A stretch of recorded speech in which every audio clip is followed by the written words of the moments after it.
but they did, and so that led to to what I sent you. Am I looking at the group to whom I'll be speaking?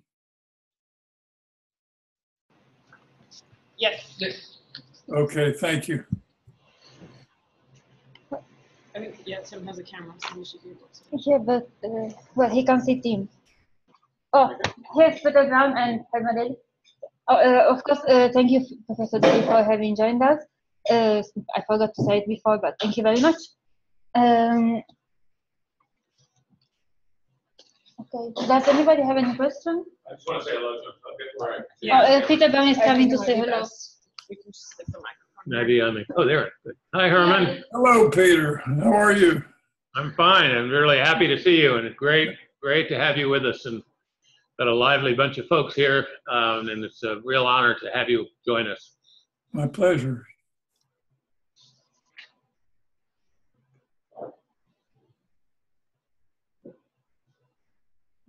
So we're just jumping straight into the questions.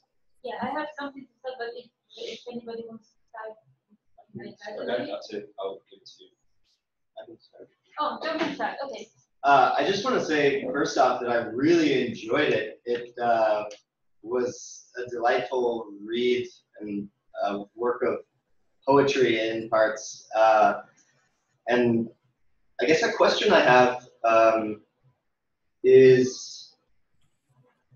I guess I was left a bit confused by the last section, wondering if you were speaking to Christians and trying to motivate a sort of like Christian response to the current crises, or if you were arguing for a sort of what was the phrase? New creation belief as a sort of pragmatic hope that would help us to avoid the sort of nihilism of purposelessness proffered by the rest of mainstream science and scientism.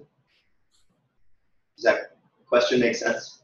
Yeah, sure, it does. And I think basically, I guess if I've understood it in all parts, the answer is more or less yes.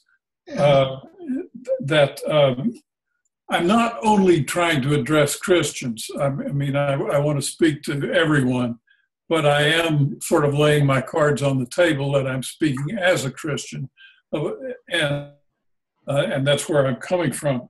But that's the issues, though, are not by any means confined to Christianity, except I'll just say that I think Christians of all people certainly have a foremost obligation to take very seriously care of creation.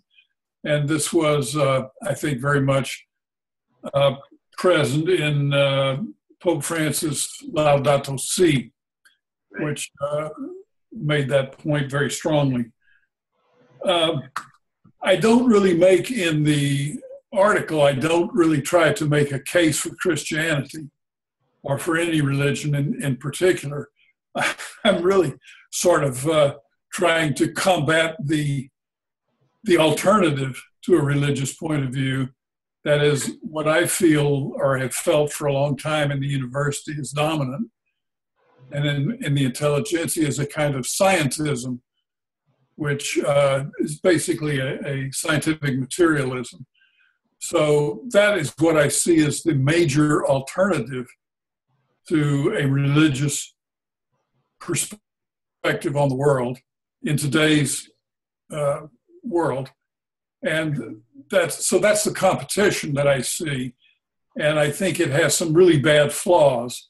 And while there's certainly things wrong with many things in religions, I think this alternative, which I would also class as a kind of religion, scientism or scientific materialism, that this has even more problems. So that was the thrust of what I was trying to get at. I don't know if that makes sense. Come back at me. Yeah, it does. I guess my sort of gut response to that kind of like either or is a bit of resistance. Yeah.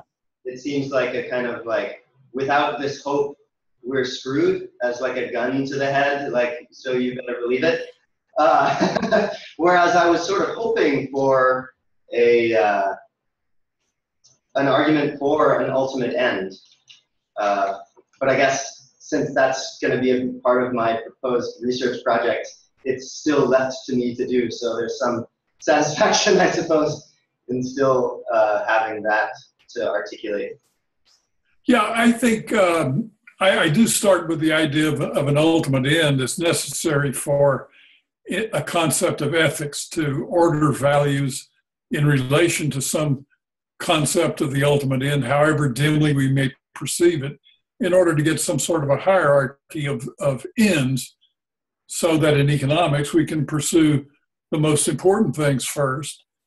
And so I think a hierarchy of ends is required. Now, I can't give you the ultimate end. I mean, I'm serious when I say we only dimly perceive it. But I think as a sort of penultimate end or operational approximation for many purposes, we might say that as a policy that we're trying to,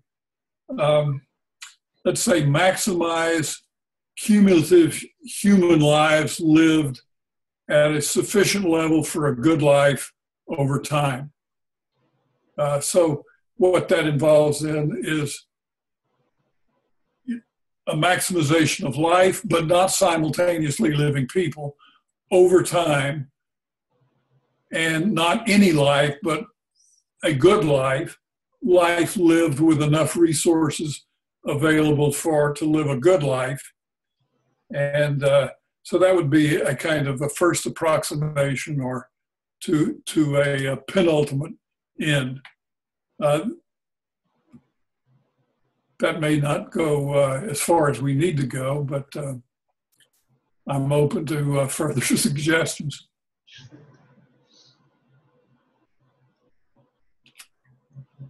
I have a question. Who was going to start? Oh, okay.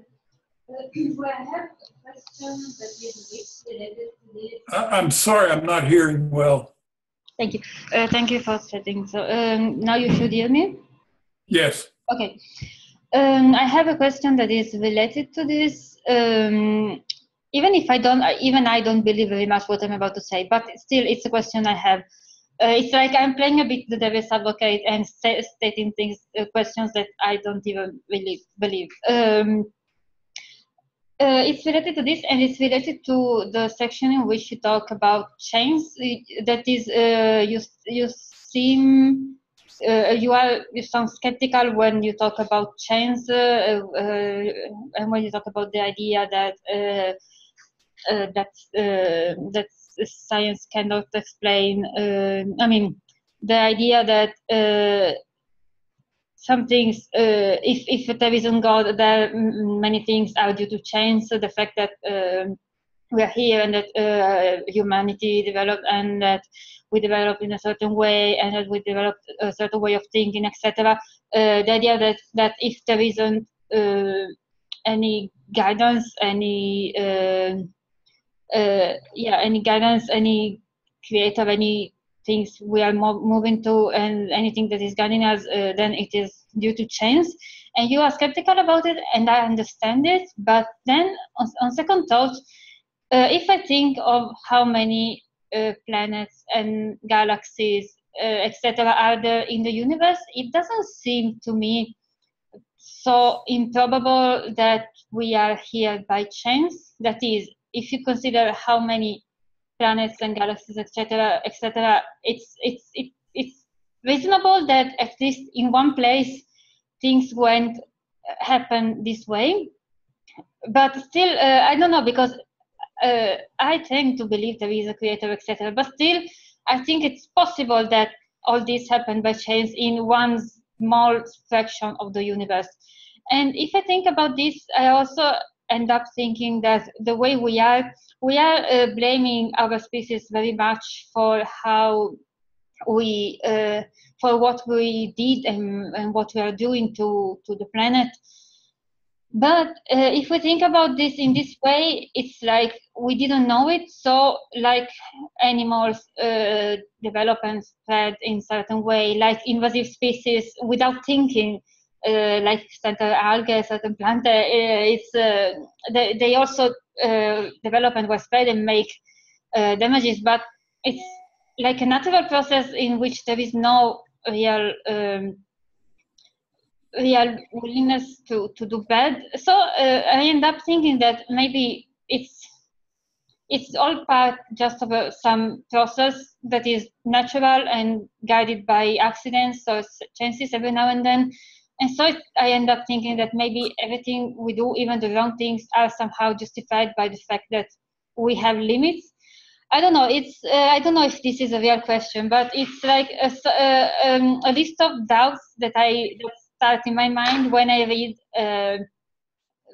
pieces like your essay about the creation and the chances, and the idea that maybe there is some creation, or maybe it's everything guided by chance. And so I don't know. I don't know what to think about it and what you think about it. Well, I think what you sort of stated is the naturalistic view, which is most prevalent today among scientists, and they, as I tried to argue, the anthropic principle, the idea that chance is not a good explanation in our world, because too many very unlikely events would have to happen. And when you multiply all these compound probabilities, it becomes very hard to believe that life evolved by chance. But the answer, as you pointed out, given by many scientists, oh, well, yes, it's infinitely improbable that this would happen in one single world. But if there are infinitely many worlds, then an infinitesimal chance is going to happen if there are infinitely many worlds. So that's kind of the way that the scientists deal with it. I can't disprove that. I just find it totally unconvincing.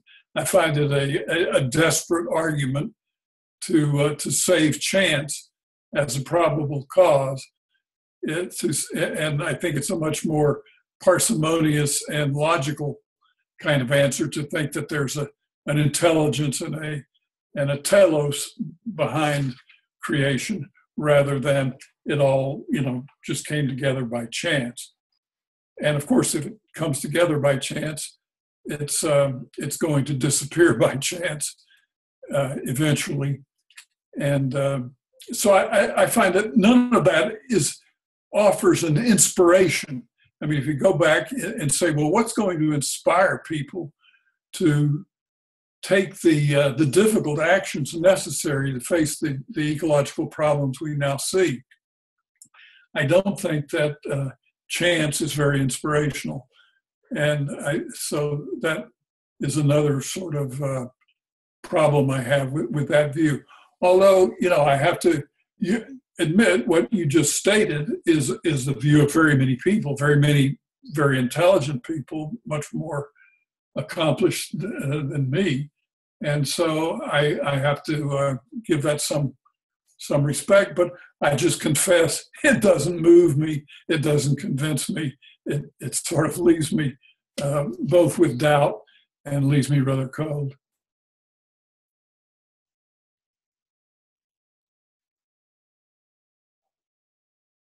Okay.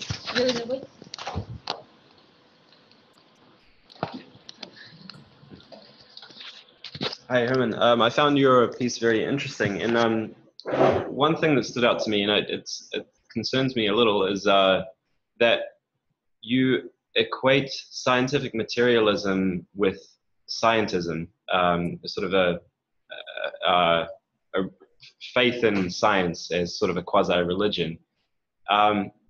And from my perspective, I would consider myself a scientific materialist, but an opponent of scientism.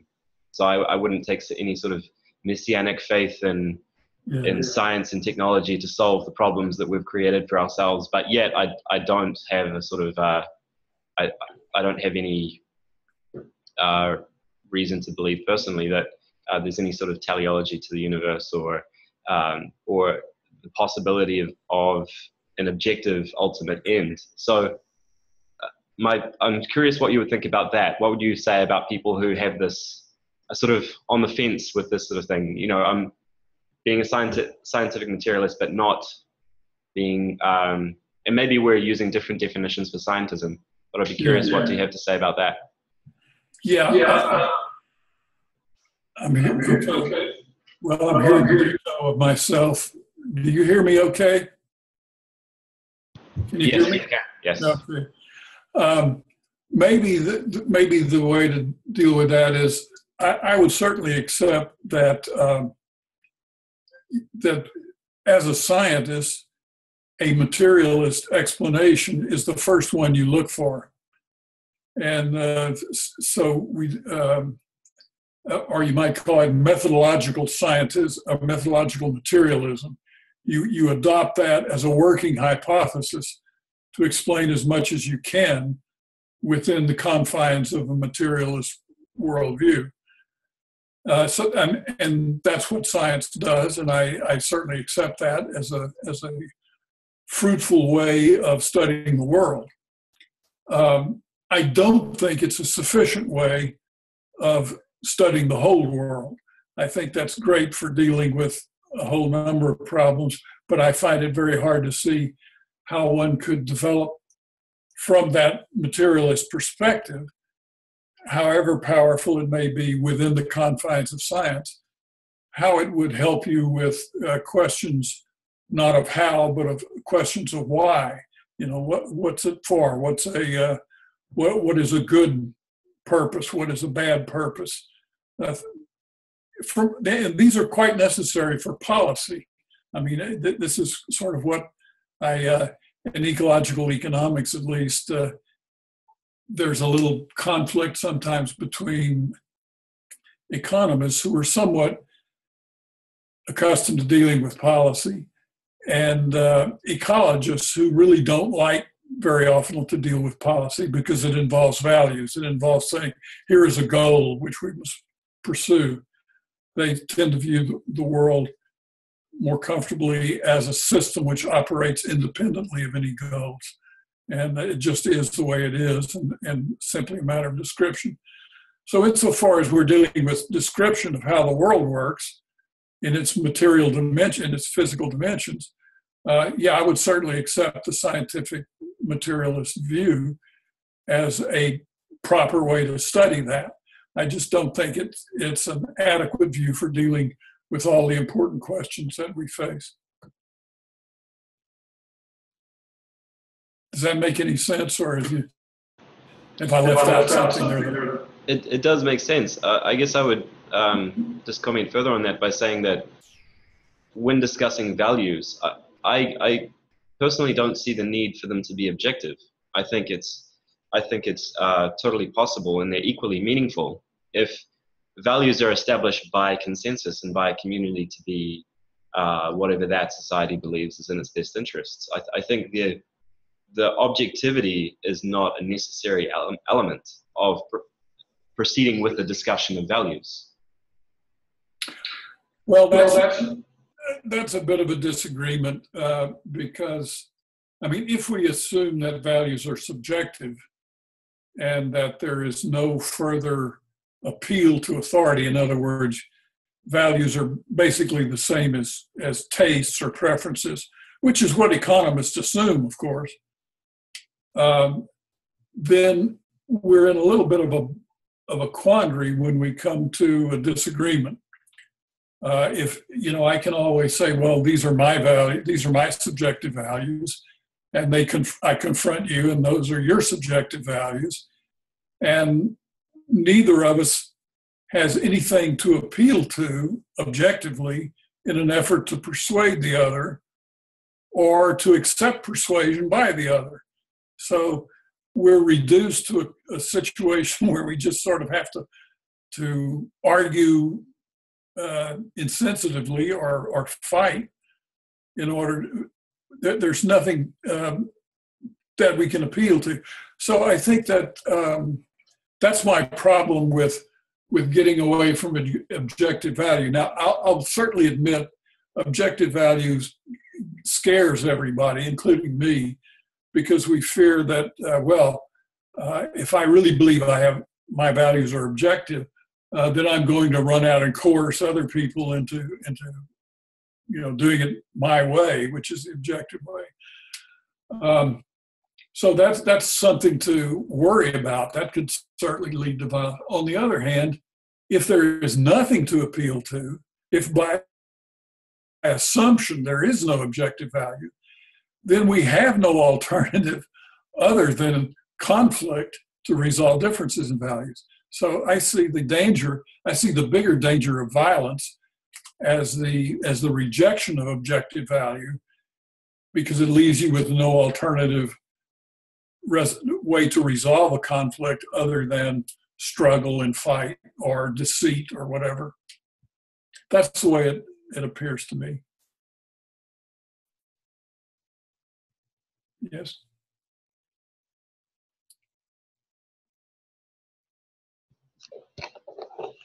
Just a second, technical difficulties. Yes, related to that, you speak of having an appeal to authority in terms of objective value, and then can you hear me? And then of persuading people of the objective value. I was wondering, how would you go about persuading people, and how that would be different, for example, from using reason to persuade people? Oh, well, I think it would. I keep hearing an echo. Do you hear me all right? Yeah. Okay, good.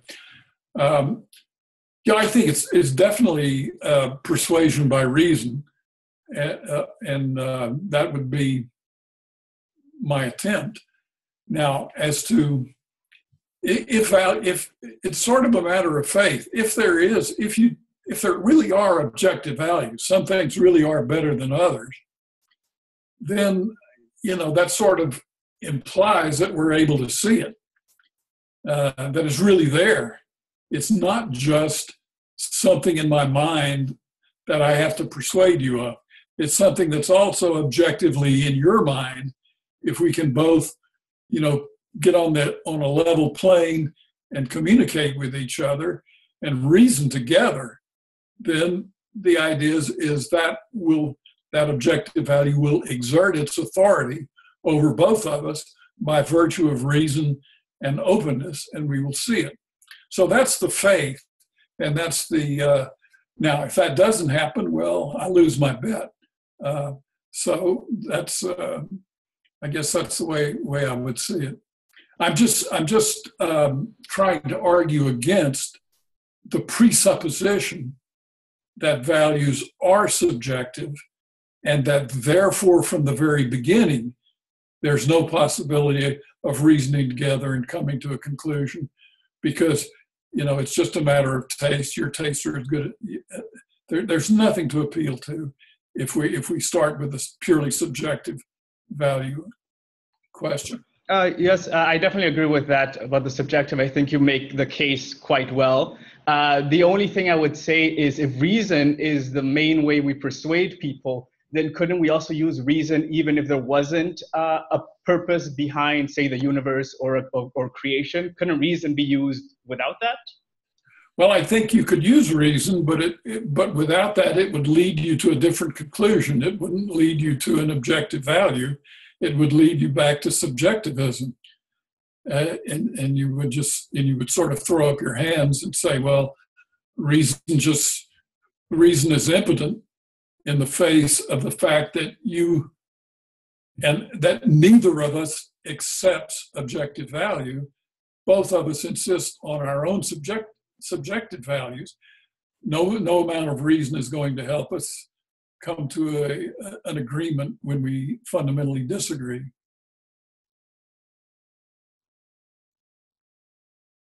Thank you.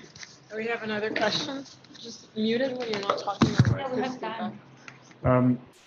I wonder if one potential avenue for resolution of this objective value versus subjective value could be the distinction between individual values and communal or collective values, whereby individual values could be subjective, and I could value, you know, A over B or whatever.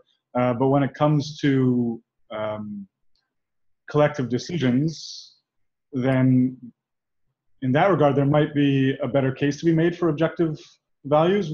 Something that is better for the whole might not be better for every individual. Mm-hmm. But again, that goes back to what you mentioned earlier in terms of it being a slippery slope and has historically led to tragic and terrible outcomes. What might you say to that? Yeah, I like the, I think a communal value, if a value is truly communal and many individuals arrive at it and accept, then I think it has a better chance of being objective than if just an individual comes to it. So if many minds agree on a set of values, then I would say that's evidence in favor of its objectivity. I mean, we can all be wrong, that's for sure.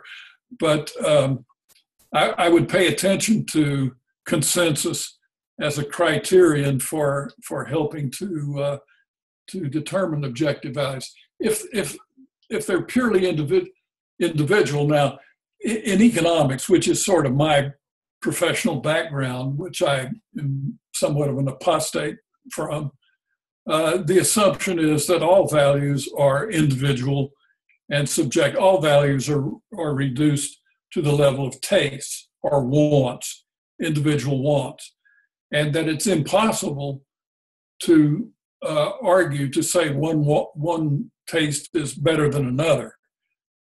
So that's the whole idea, you know, behind the invisible hand in the market, and everyone has their own preferences, and they all, you know, work together in the market. And so the idea then of a collective value as being objective, I think that gets you away from the idea of consumer in a market and towards the idea of citizen in a commonwealth, because the commonwealth is based on some common notions of what is well-being, of what is valuable, and so forth. So I would tend to go along with the idea of paying a lot of attention to consensus. Thank you. I have one question of one. So I'm not 100% sure if I followed the discussion correctly, but assuming that there are subjective values and that it can create conflict and many bad things. That's what you said, right? Well, I think, let's see, try me again. I'm not quite following you. Okay. So basically, my idea is that assuming that everyone has their subjective values, we grow up in what we think in our reality, we are making up our subjective values, and then their sort of objective values are imposed on us through a community or society we grow up in. Yeah. So we take them on, or we don't. We know they are there, Yeah. but still we perceive reality from our subjective way of our way of living. Mm-hmm. So when we go somewhere else where there is another culture, another way of living, other customs, we are pretty much confronted with the fact that there are different objective values in another culture, which might not always lead to conflict and distress. Mm-hmm. It might also lead to the fact that we have to transcend thinking about what is real in our comfort zone, in our subjective reality. And I think and also bringing this to their so-called spiritual dimension. I mean, even in spirituality, the way it is, well, the way spirituality is channeled through the major world religions, it imposed objective values on faithful, on believers. Yes. It's easier to take on objective values that are handed to you than being a good person out of yourself. Yeah. But even though there are so many different values that have been created over thousands of years in the major world religions, I think, and that's basically what we are talking about, climate change, suddenly we are facing something bigger, which becomes so real to all of us and transcending all these subjective values that we created for ourselves and thinking about the bigger thing that is behind, something that we're confronting all the same problems. Yeah. Apart from values, subjective or objective. And I think, so my point is, even though there are subjective values, for me, I don't think it has to be, it doesn't really have potential for conflict if humans are able to transcend that it's only my own subjective reality, but it's not actually real. Mm. Yeah. Okay. Yeah. When you have different cultures, of course, have different values and religious traditions, and then take your example. Let's say, with global warming and climate change. How do we cohere? Can we come to an agreement about this? Well, in our culture, there are a lot of people who just value total freedom in the free market and say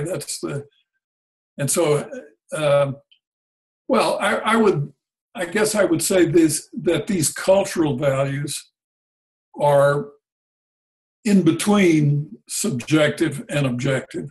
They are sort of consensual subjective values of a culture, and they may come in conflict with what I was thinking other. I did not try to define the ultimate end, but a penultimate end may well be maximize the number of people ever to live cumulatively at a level of consumption which is sufficient for a good life, however we define a good life.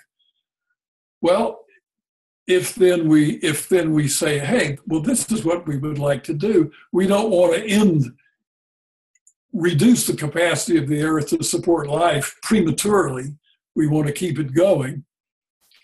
Then we say, well, that's a pretty objective value, and we maybe ought to subjugate some of our cultural values to that larger objective value. Now, is that the ultimate end? Well, I don't know. I mean, maybe not. But that's the way it seems to me. I keep thinking in terms of how do you from where do we get the power to convince? How does what makes an argument persuasive and convincing? And that's what leads me to the idea of objective value. There is, the world objectively is the way it is in terms of certain facts. And we can sort of convince each other about facts, even though recently, even there, our politicians tell us that there are alternative facts and that they don't have the power to convince. Well, I would go the other way. I say, no, they're really not. There may be alternative facts, but there are some facts that are objective and you ought to pay attention to them. I would apply the same kind of reasoning to values. There are alternative values for sure, but some are more convincing and powerful than others. And I think that has to do with the degree to which they are objective. Now, that's the beginning of an argument. That's an invitation to reason together about specific cases in the hope that we can come to some common view. It's just that I don't see much hope for coming to a common view if we from the beginning reject the idea of objective value. that now I understand that's a kind of a countercultural idea, at least at the present time. Of course, it hasn't always been. It's been accepted in different parts of the world at different times. So, Thank Herman, you. Herman, is Peter. You hear me okay? Sure. Yeah. So I was going back to your suggestion of a few minutes ago about a communitarian approach to the terms of discourse. I'm wondering if that is a way that avoids the sort of polarizing feature of the concept of objective value, and invites people into a narrative, right, in which they are able to participate and to be informed. So, for example, in Aristotle's talks about the purpose of the city is for people come to get together for reproduction, for sex and babies, but they stay together for the good life, right? And then that opens up the question for Aristotle of what the good life is, right? And he describes that, and as you know, he has what would be now regarded as extremely antiquated scientific views, but he builds a picture of the world in which the human is understood. And then he derives his ethical principles not to sort of a priori or in a fashion that requires consent to all, but he opens up a narrative that's a plausible narrative. So what is I mean, Aristotle has a famous remark, you know, what makes a knife good, you know, what its purposes are. It's defined by its ability to cut, right, and to perform its functions. What makes a horse good? Its ability to plow, and so forth and so on. So I wonder if there's a way, and Leopold basically uses similar kinds of arguments. He talks about what's good for the community, but he expands the idea of community beyond the person. And I wondered if that sort of stream of ethics is more or less pushed off the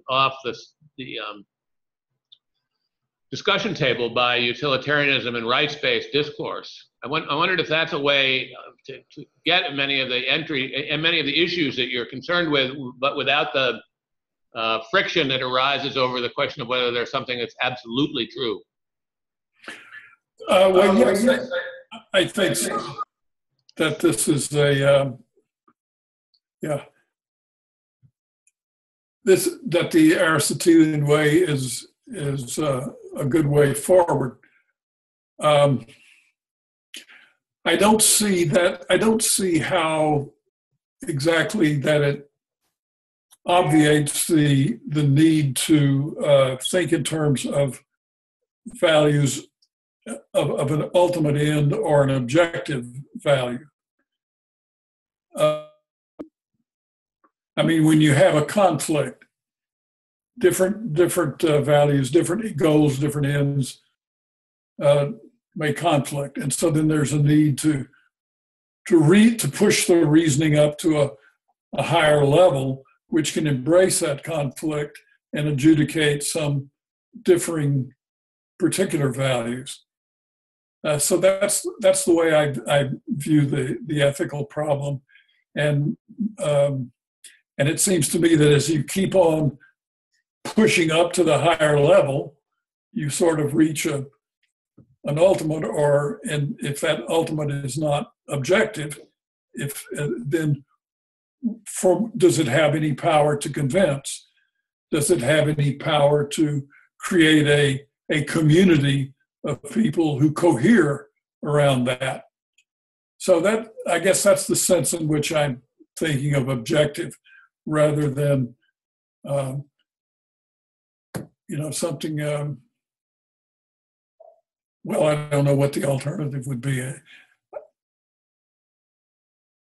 only lived in Canada 20 years, or almost 20 years, and so I've much to learn. But I came across a couple of things, partly by accident, that seemed very illuminating to me about this question. A book by John Ralston Saul, I believe it was, talked about the way the different cultures in Canada operate, about the First Nations, yeah, the French and the English and so forth.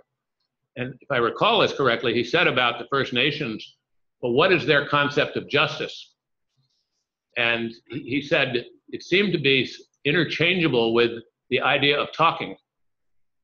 That if you want to discover what's the right thing to do, there's no rule that you can apply to outside of the context of the community.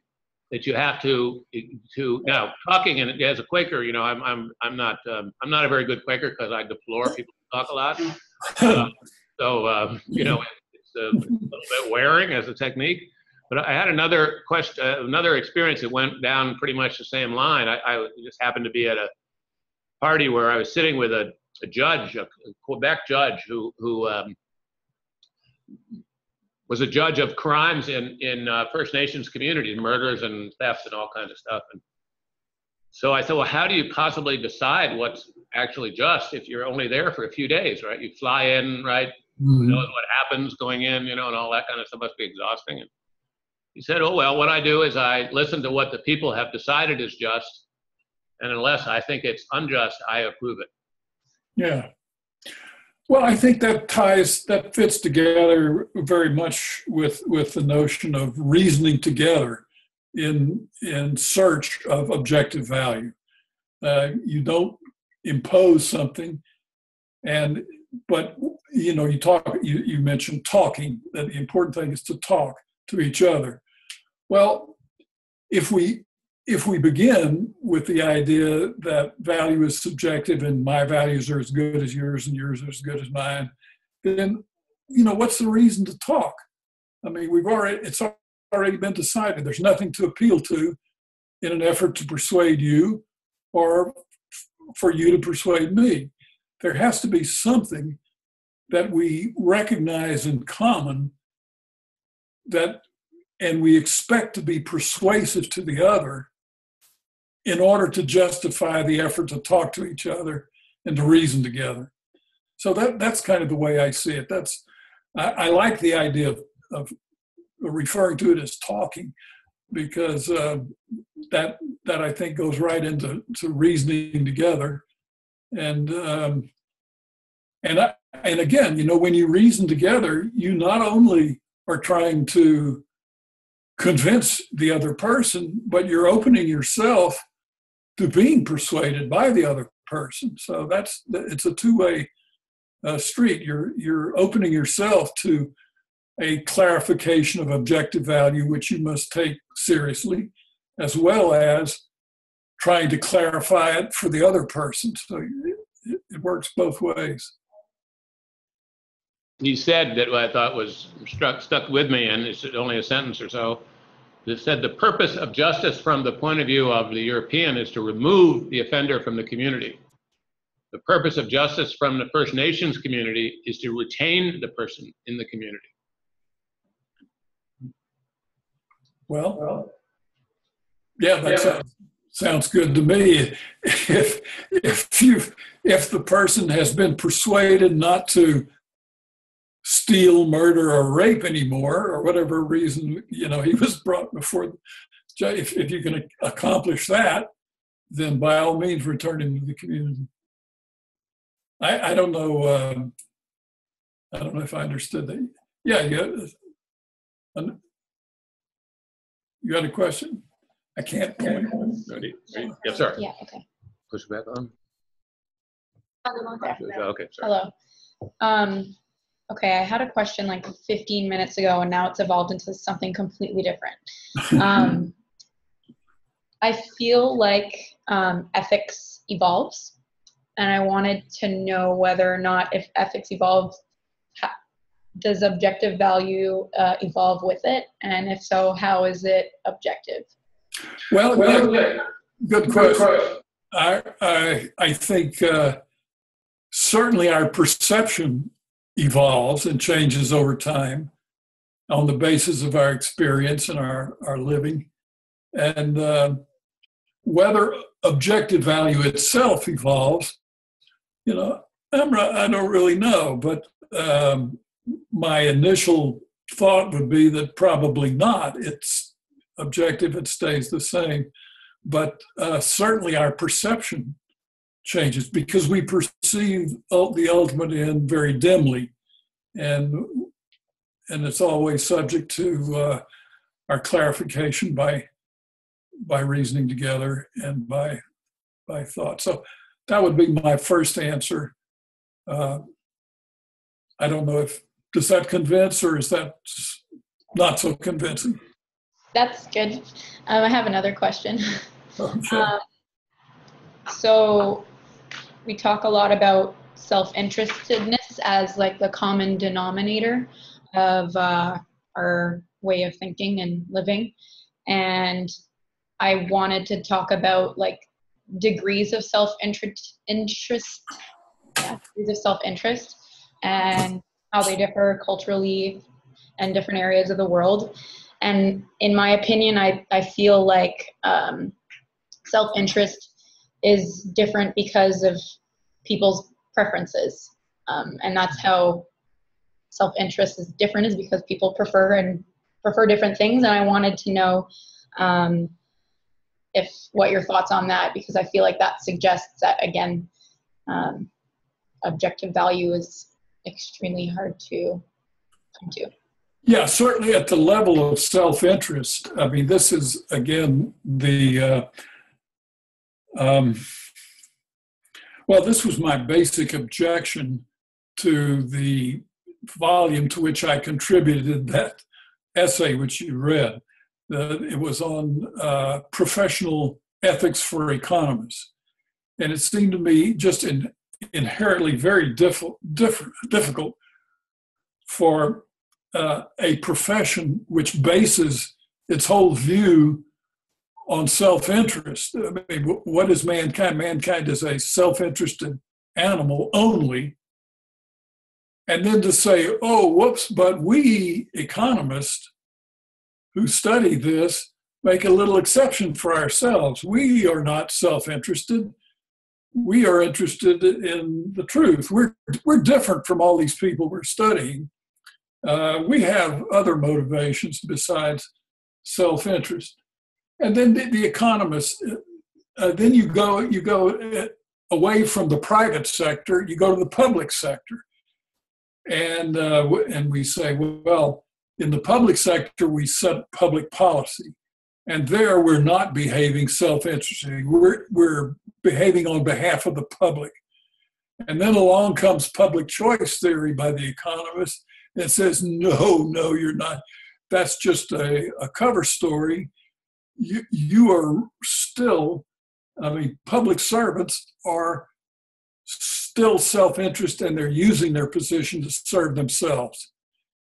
And so that's another position of economists.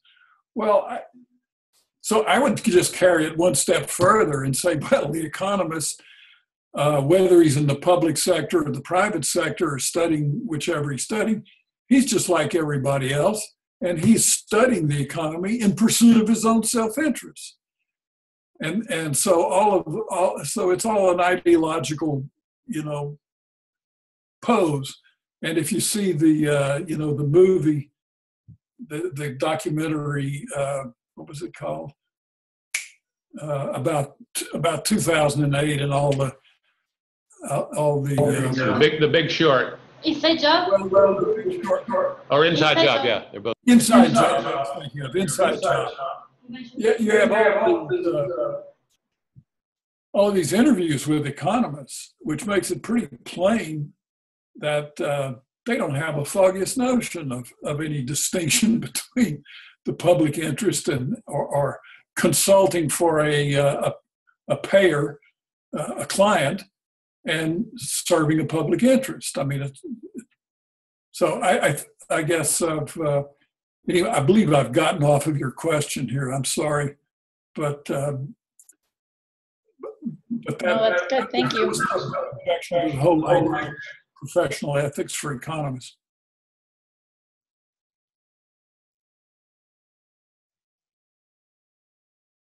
We have another question here from Gabriel. Yes, hi, it's Gabriel here. So I had a question about determinism. So you say many times that determinism means there aren't really any objective values, or there can't be objective values, and there's no real right or wrong under that system. I want to kind of push back on that and say that I disagree. Whether determinism exists is true or not, I disagree with this point. And I think that you can often get to the same situation with their determinism or not. I have two examples kind of to illustrate my thinking here. So the first one is the penultimate end that you suggested about people, I don't remember quite the wording, but people living well and yes, that penultimate end. I would say that what makes that good is that people are not suffering, that they're enjoying their life and that they're having, you know, welfare and they're healthy and all that. And it feels like you would, if you got there through determinism or not, it wouldn't change the fact that in that situation, people are happy and they're not suffering. So that's kind of the first example. And the second example is actually one you used about Leopold and Loeb, you know, the murderers, and you mentioned how Clarence Darrow shouldn't have wanted them to go to prison at all because, you know, with determinism, there's no such thing as guilt because you can't hold someone responsible, which I would agree. If there is determinism, you can't technically hold them responsible for it. But I would still say that you would get the same result because sending them to prison would still be good under determinism because it would still separate people who think it's okay to murder from the rest of society, making the rest of society safer. It would still rehabilitate them or try to rehabilitate them, whether they are murderers because they learned it. We can try to get them to unlearn it. And the last one here. And it can also act as a deterrent to determinants or free will people. Because if let's say I'm in a determinant society where everything's determined, and so I have no free choice. Everything is due to the influences around me. One of those major influences might be if you murder, you will go to prison. So if I have a free choice or not, I might end up with the same situation to say, well, I shouldn't murder because I'll go to prison. So you can end, my point is that you can end up with the same situation of good situations or bad situations, whether you accept determinism or not. So I guess it's a long question, but. Yeah. Well, I guess I would say if things are, if we accept determinism from the beginning, then it sort of doesn't make any difference how we think we choose because our choices are also determined. And any notion that we're choosing freely is an illusion. And it's all basically determined. So choice sort of falls, with choice for good, choice for bad, choice for anything, seems to me to drop out of the picture.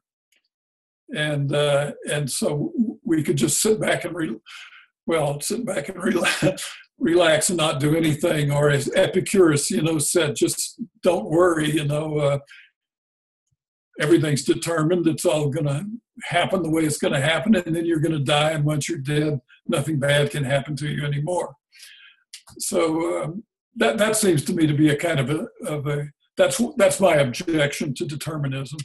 Well, I would just push back on that again, in the sense that if I am hurt by a person who's freely choosing to hurt me, or by someone who has no free will but hurts me because of their influences that they've had in the past, I'm still hurt. I'm still suffering. Whether I'm a being with free will or not, I'm still suffering. And you can still say that that is bad because it's, for example, suffering. So that's how I would push back on that idea. Well, you would be the result. I mean, your suffering would be the inevitable result of a great chain of causation, which can't be changed, is the way I would see it. Yes, by definition, it would be the case. But I think you could still say one is bad or one is good, even if because by definition, there wouldn't be a choice. So you would be stuck in this huge chain. But I think you could still say certain situations would be good or bad without actually giving free will to a person. Okay. I guess if you took a sort of a God's eye view of the way the wound up system is playing out, you could say, well, that's good and that's bad, but it wouldn't have any effect on the players within the system themselves, would be powerless to make any difference. I guess that's my... Basically, yeah, basically I agree with that. Thank you.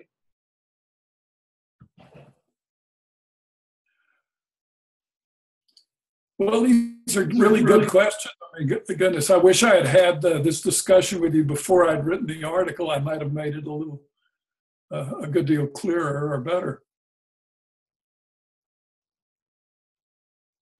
Well, we thank you very much. And Peter wanted to say something for that? Yeah, just Okay. very quickly. So I have to press this little thing No, on. you're Well, that's it. I just wanted to disagree with Epicurus that after you're dead, nothing bad can happen from you to you because you could have an airport or a highway named after you, and there you go. Okay. Yeah.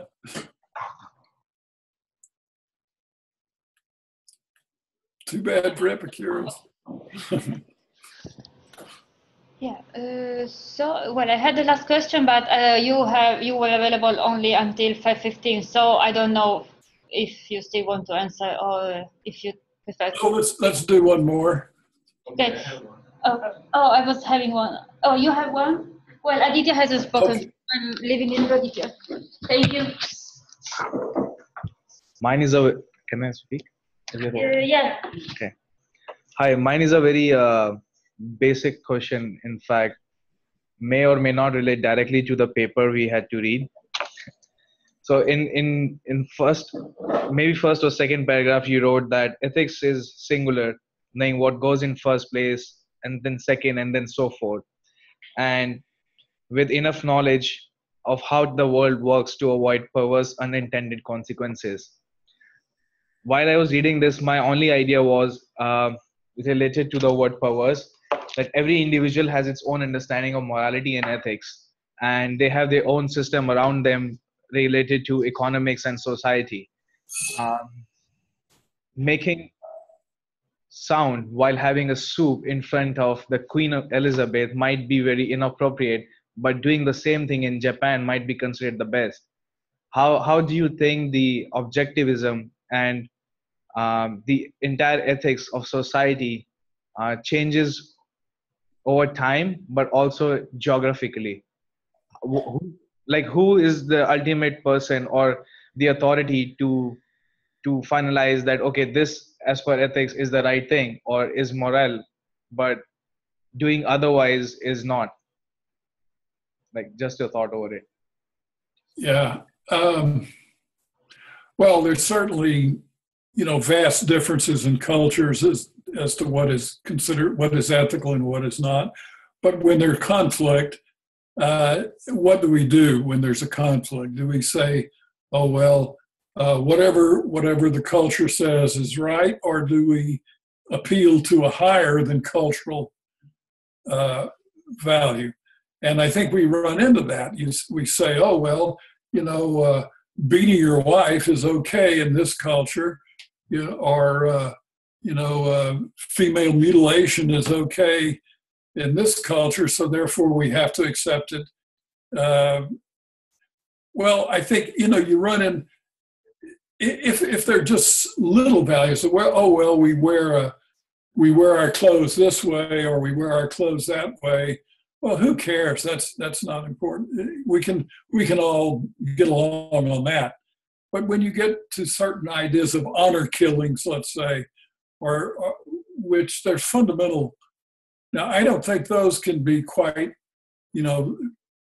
disposed of as cultural values that differ, and we should therefore tolerate them.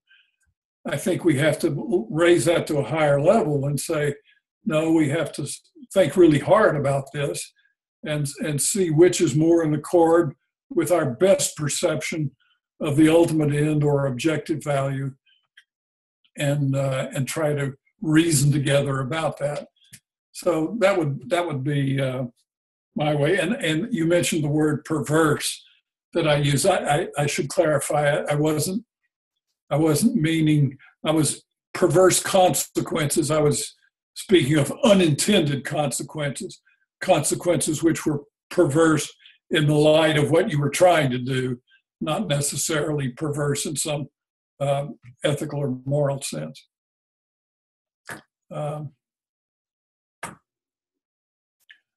Well, I sure appreciate taking time to read what I wrote and coming back at me with such good questions. I appreciate that very much. And I'll think about your objections and you think about mine. And who knows, we may come to an agreement at some point. Well, we sure will think about it. And thank you very much for having shared your paper and for having answered all our questions and for having stayed 3 minutes more than the agreed time. Thank you very much. Thank you. Thank you too. Bye, Peter. Good to see you. Bye. Let's see, what do I do to stop the... Oh yeah, you can on the top, on the bottom right, there should be the... Oh yeah, leave meeting. No, sorry, not in meeting, leave meeting. Leave meeting? I'll Okay. Meeting is... okay. Oh, no. I'll click leave meeting. Bye-bye. Thank you. Bye. Again. Okay.